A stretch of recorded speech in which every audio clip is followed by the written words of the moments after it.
The Civil Service Commission is considering making the search open competitive, meaning they could look outside the department. When the Pezzolinellas started rehabbing the Landmark building just about 5 years ago, they had high hopes for Nano Utica. The Community Foundation gives away thousands of dollars each and every year, but what makes this one different is that you get a choice. You get to vote right on your cell phone.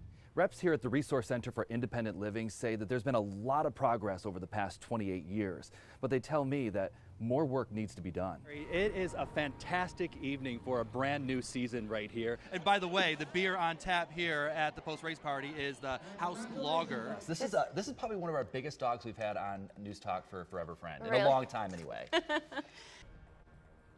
The Civil Service Commission is considering making the search open competitive, meaning they could look outside the department.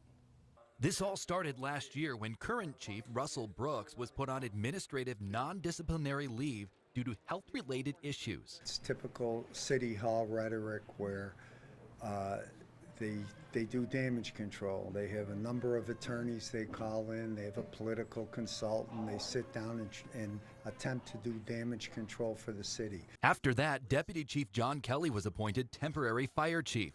But then he announced his resignation last month after being accused of sending inappropriate text messages to a potential recruit for the department.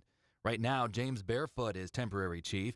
He took that position after Deputy Chief Kelly stepped down at the beginning of the month. Barefoot is expected to be in this position for the next 3 months. But tonight, officials are hoping to move along the process. They could vote on this issue this evening. They're expected to be in that meeting inside there until 7 o'clock tonight. Live in Utica, Don Shipman, News Channel 2.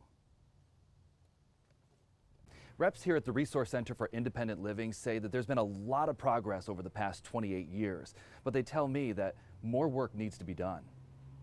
A few years ago, the Resource Center for Independent Living on Genesee Street installed this garden. Reps called it a shining example of accessibility.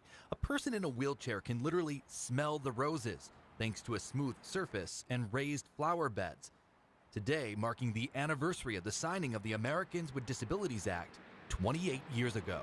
We have come a long way. There are still buildings that may not be the most accessible, whether it be a restroom, the entrances having automatic doors, having accessible parking spaces and curb cuts. The agency held a celebration over at Hanna Park today, and they say they plan to do more of that in the future. Live in Utica, Don Shipman, News Channel 2.